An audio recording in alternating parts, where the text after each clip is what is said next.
Ni ang hinungdan nga nagdagan ako paingon gayod sa daganan ug sama ako sa boksingero nga dili magpatakag sumbag. Gimansok ko ang akong lawas o gipanton ko kini aron nga dili ako isalikway human ako mag-awhag sa uban pag-apil sa bangga.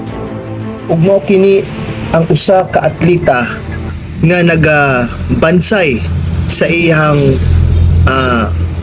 pag-apil sa maong dula sa usa ka atleta nga dunay pagdisiplina sa iyang kaugalingon aron gayud nga maangkon niya ang maong ganti. So sama usab nga paagi mga igsuon, ang maong pagpangalagad karon sa Ginoo aduna usay pagdisiplina, aduna usay pag bansay ilabi na sa ato ang nadawat nga gasa gikan sa Dios.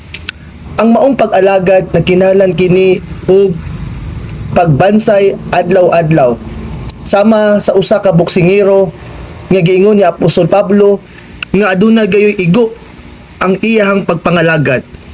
Sa laing bahin adunay tumong aron gayud sama sa mga atleta sa ilahang mga pagpaningkamot sa maong pagbansay makuha nila nga mao gihapon nga malaos lang. Apan ang kining sa ato ang pagpangalagad karon sa Ginoo ang maong reward kadto gayong gihatag sa Dios nga dili gayud malaos.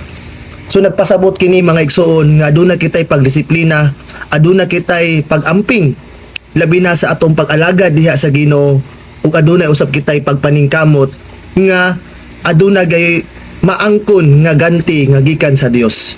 So salamat ug dalaygon ang Ginoo. Amen.